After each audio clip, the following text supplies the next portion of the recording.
너 뭐하는 X냐? 너는 아무것도 아니야. 복수를 하겠단다. 하게 해줘. 넌 내 손에 죽는다. Assalamualaikum cuy, balik lagi di channel Mamang Capruk khusus ngebahas alur cerita film series dari berbagai dunia manusia. Kali ini Mamang bakalan ngebahas sebuah drama action dari negeri Korea di mana kisah di film kali ini berfokus kepada seorang gadis cantik yang dulu sempat pacaran beberapa tahun dengan Mamang di alam mimpi. Gadis ini ingin membalaskan dendam kematian dari ayahnya yang dibunuh oleh orang tak dikenal tepat di depan matanya. Gadis ini pun terpaksa harus bergabung ke dalam sebuah organisasi hitam demi mencari sosok pelaku pembunuh ayahnya itu. Gimana keseruannya? Cus, langsung aja kita masuk ke alur ceritanya cuy.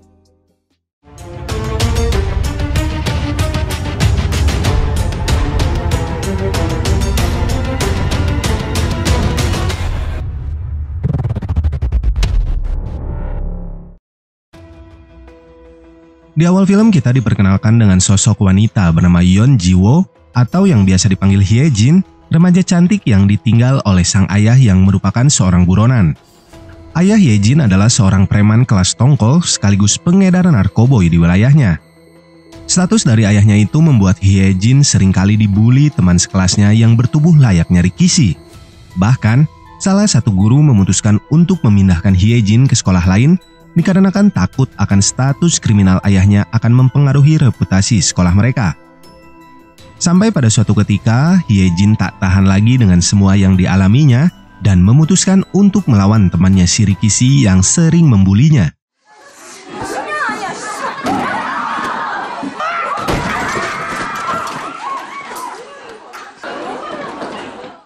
Dalam perjalanannya, Hye-jin menyempatkan diri ngababuk spion kaca mobil polisi yang selalu mengikutinya. Beruntungnya ia berhasil lolos dari kejaran kedua polisi tersebut. Di tepi walungan itu, Hye-jin mengenang sosok ayahnya sejenak sebelum kembali pulang ke rumahnya. Setibanya di rumah, Hye-jin mendapati sekotak kado dan juga kembang dari ayahnya sebagai hadiah ulang tahun putrinya itu. Namun di sini Hye-jin tidak mengambilnya dan mulai bersiap untuk makan malam. Tak lama, ayahnya menelpon dan meminta maaf karena tidak bisa menemani Hye-jin di hari ulang tahunnya. Sang ayah juga mengatakan bahwa akan segera membereskan masalah dengan polisi yang selalu mengintai rumah mereka. Namun, Hye-jin yang terlanjur lelah dengan keadaan semuanya, menyuruh sang ayah untuk tidak kembali pulang ke rumah mereka.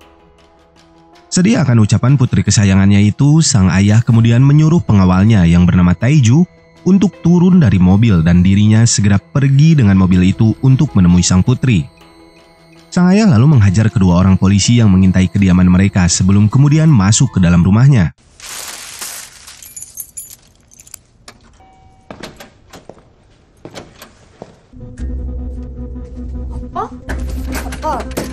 아빠 괜찮아?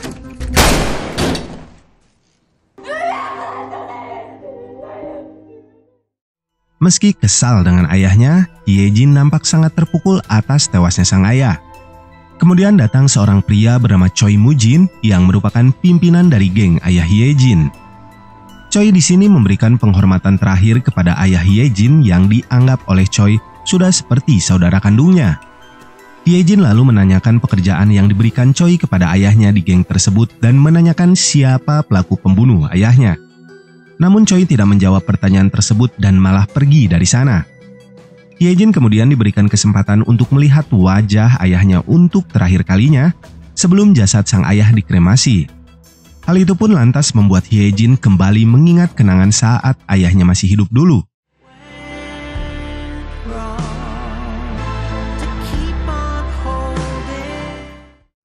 Beberapa waktu berlalu, Hye-jin pun mempertanyakan alasan dari kasus pembunuhan ayahnya ditutup oleh pihak kepolisian.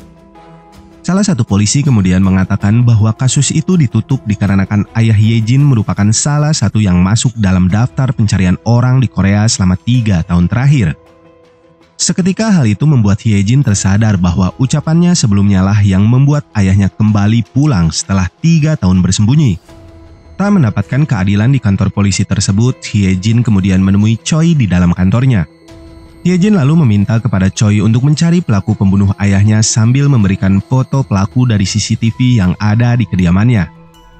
Ia berencana untuk membunuh pelaku dengan tangannya sendiri. Namun Choi yang merasa bahwa Hyejin bukanlah seorang pembunuh yang mampu membunuh orang lain itu pun kemudian mengusir Hyejin dari kantornya. Bingung harus melakukan apa, Hyejin akhirnya kembali ke rumahnya. Di tengah hujan yang cukup deras, tiba-tiba seorang pria bertudung mengetuk pintu rumahnya. Hyejin pun menjadi panik setelah melihat bahwa pria itu mirip dengan sosok pria yang telah membunuh ayahnya beberapa waktu lalu. Akhirnya ia memberanikan diri untuk membalaskan dendam sang ayah, namun sayangnya pria itu telah pergi dari sana. Tak putus asa, Hyejin pun membuat poster yang memuat poster foto pelaku dan uang imbalan bagi siapa saja yang bisa memberitahukan lokasi dari si pelaku. Poster itu juga tanpa sengaja dilihat oleh Choi yang kebetulan melintas untuk membeli satu slop garpit. Selang beberapa jam saja, Hyejin mendapatkan sebuah telepon dari pria yang mengaku mengetahui keberadaan dari orang di poster tersebut. Hyejin pun segera mendatangi lokasi yang dimaksud dan bertemu dengan beberapa orang pria yang ternyata menipu Hyejin. Para pria ini hanya mengincar uang imbalan yang dijanjikan Hyejin meski mereka tidak mengetahui keberadaan dari si pelaku. Hyejin sempat berusaha melawan mereka, namun Hyejin yang hanya seorang diri itu akhirnya harus terjatuh. Setelah Hyejin dihajar habis-habisan oleh para pria tadi, ia pun dimasukkan ke dalam bagasi sebuah mobil dengan tangan dan kaki terikat.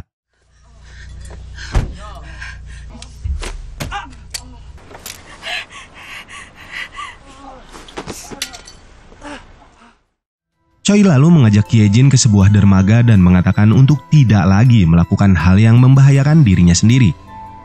Namun Hyejin tetap ingin membalaskan dendam kematian ayahnya. Hingga pada akhirnya Choi pun tersentuh dan mengajak Hyejin untuk ikut bersamanya. Choi membawa Hyejin ke sebuah tempat yang merupakan sebuah gym latihan miliknya. Di dalam sana terlihat banyak pria sedang berlatih. Mereka adalah calon anggota baru dari geng milik Choi yang sedang menjalani latihan untuk menjadi seorang pembunuh. Setelah diperkenalkan oleh Choi, Hyejin kemudian diantar menuju kamarnya oleh salah satu pria yang ada di sana. Pria ini adalah calon anggota paling baru di sana yang kini posisinya akan digantikan oleh Hyejin. Calon anggota baru bertugas untuk membersihkan seluruh gym itu sebelum akhirnya bisa naik tingkatan jika ada calon anggota tim baru yang datang. Setelah menaruh abu dari ayahnya di dalam kamar, Hyejin pun langsung dihadapkan pada tugas utama untuk membersihkan segalanya di dalam gym tersebut. Salah satu pria, kita sebut saja Dodi, mencoba merayu Hyejin dan mengajaknya bobar alias bobo bareng.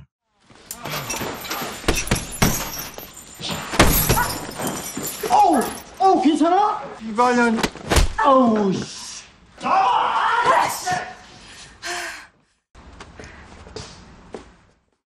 Kesal akan kejadian itu, Hyejin pun berlatih pada malam harinya sampai tiba-tiba Choi datang menemuinya.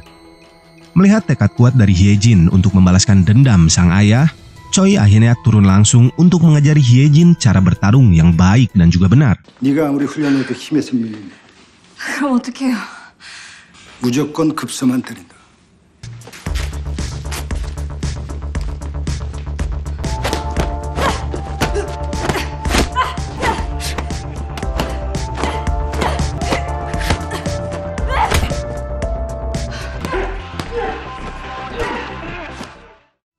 Hari demi hari ia pun terus berlatih dan menganggap pelaku pembunuh ayahnya ada di depan matanya.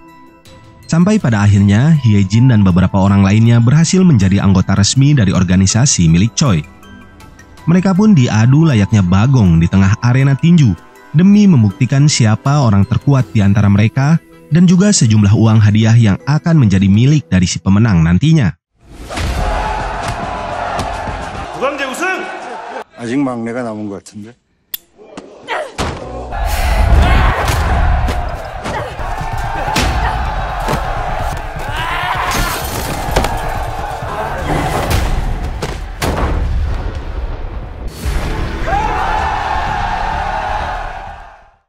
Merasa tak enak setelah mengalahkan pria tersebut, Hyejin pun berusaha meminta maaf kepadanya.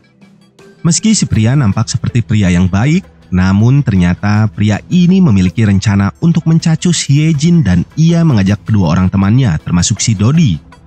Ia mengatakan bahwa dirinya telah mencampurkan obat tidur pada botol minuman milik Hyejin dan memastikan rencananya akan berjalan mulus. Karena salah satu temannya yang lain menolak ikut, si pria ini pun menjalankan misi bejatnya berdua bersama Dodi.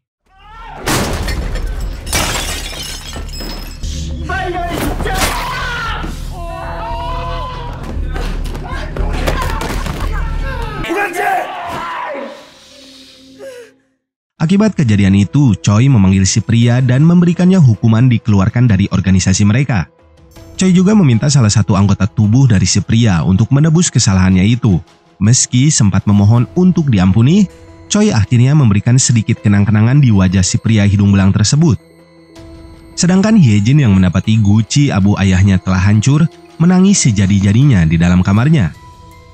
Setelahnya, Taiju datang dan meminta kepada Hyejin untuk pergi meninggalkan tempat tersebut dikarenakan akibat kehadirannya di sana, Taiju harus kehilangan salah satu anak buah yang berbakat. Taiju yang dulu pernah menjadi pengawal ayah Hyejin itu kemudian mengatakan bahwa Hyejin sama seperti ayahnya yang terlalu baik dan tidak cocok di dunia hitam. Ia kemudian mengantar Hyejin ke sebuah warkop untuk bertemu dengan Choi yang sudah menunggu kedatangan Hyejin. Di dalam warkop ini, Choi memerintahkan kepada Hyejin untuk mengganti identitasnya dan menganggap dirinya yang dulu telah tewas sesuai dengan skenario yang dibuat oleh Choi. Choi juga memberikan sebuah pistol yang dibuang oleh pelaku pembunuh ayah Hyejin, di mana pistol tersebut adalah pistol dari seorang polisi. Hari demi hari, tahun demi tahun, Hyejin tetap melakukan latihan demi bisa membalaskan dendam kematian ayahnya.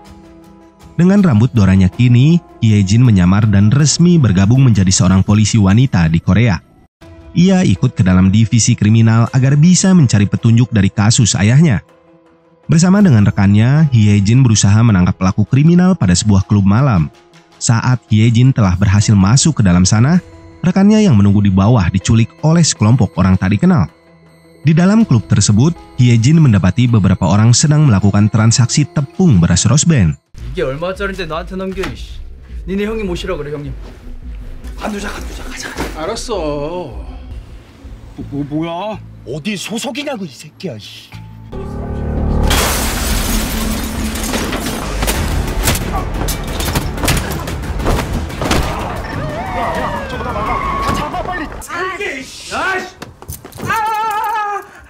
강력 2팀 오해진 경장입니다. Ternyata salah satu kubu yang melakukan transaksi tersebut adalah para polisi dari divisi Satreskrim Narkoboy yang telah menyamar selama 6 bulan. Tak percaya begitu saja dengan ucapan dari polisi bernama Pildo ini, Hyejin akhirnya bersedia melepaskan pelaku setelah seorang kapten bernama Lee dari Satreskrim Narkoboy menelponnya untuk memastikan misi penyamaran yang sedang mereka jalani.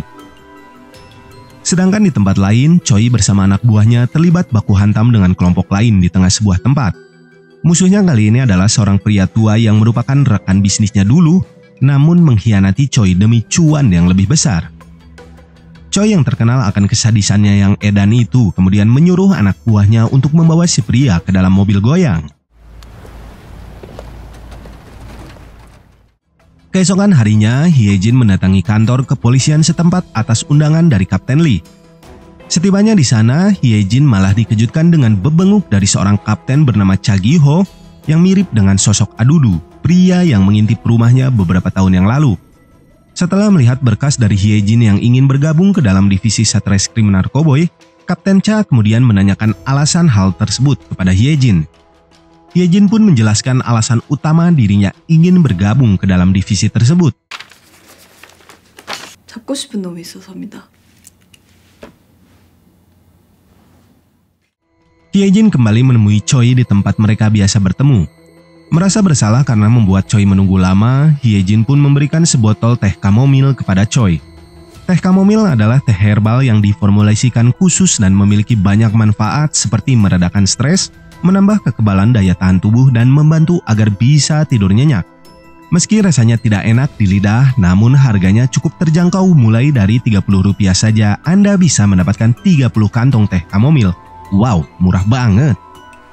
Di sini Hyejin memberitahukan kepada Choi bahwa dirinya berhasil dipindahkan ke divisi Satreskrim Narkoboy. Ia juga mengatakan sosok dari Kapten Cha yang diduga ada kaitannya dengan kematian dari ayahnya dulu. Mendengar cerita itu, Choi kemudian menceritakan alasan dirinya menganggap ayah dari Hyejin seperti saudara baginya. Beberapa tahun yang silam, Choi pernah terlibat perkelahian dan diselamatkan oleh Taiju dan juga ayah dari Hyejin yang tiba di tempat tersebut tepat pada waktunya. Hal itulah yang membuat Choi menganggap bahwa dirinya memiliki hutang budi kepada ayah dari Hyejin. 무슨 일이 있어도 조직이 널 보호할 거다. Di keesokan paginya, Pildo dan rekannya terlihat sedang menginterogasi tersangka pengedar narkoboy yang ditangkapnya untuk memberitahukan nama dari bosnya.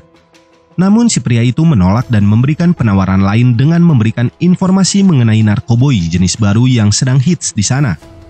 Mendapati sebuah nama Mango, Pildo pun memerintahkan anak buahnya untuk menghubungi orang tersebut. Ia juga bertemu dengan Hyejin yang mulai hari ini resmi bergabung dengan divisi Satreskrim Narkoboy di bawah pimpinan Kapten Cha. Meski sempat menolak kehadiran dari Hyejin di sana, Pildo mau tak mau harus menuruti perintah dari atasannya. 그럼 저 이제 뭐 하면 됩니까? 일하러 가자고. 망고. 최무진이 곧 움직일 것 같습니다. 지호가 마수대에 들어갔다. 일이 틀어지면 죽여야 됩니다.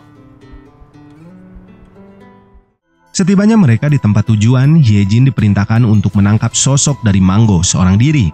Sementara rekan yang lain menunggunya di dalam mobil. 누구실까? 남한테나 손대지 말라고 못 배웠나?